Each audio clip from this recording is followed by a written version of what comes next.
Ikkiyuzlamachi insonlarning 6 belgisi. 1. Yuzingizga kulib, ammo ortingizdan g'iybat qiladi. Yuzingizga qarashadi, tabassum qilishadi, ammo ortingizga burilganingizda esa sizni yomonlab, g'iybat qilishadi. Ikkinchisi, manfaatkorlar. Sizga yaqinlashishining sababi sizni rostdan ham sevganlari emas. Umid qilishadi. Siz ishiga yaramaganingizda esa sizni darrov tark etishadi. 3. Bir so'zli emas. Bugun sizga boshqacha gapirsa, ertaga boshqacha gapiradi. Gapirganlari va qilganlari orasida katta farq bor. 4. Doimiy har xil niqoblari bor. Har kimga har xil ko'rinishadi. Kim bilan gaplashsa, unga ko'ra harakatlanadi.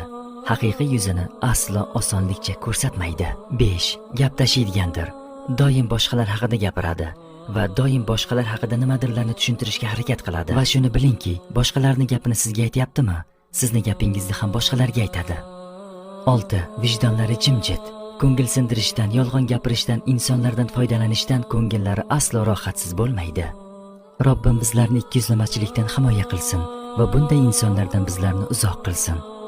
Amin, amin, amin.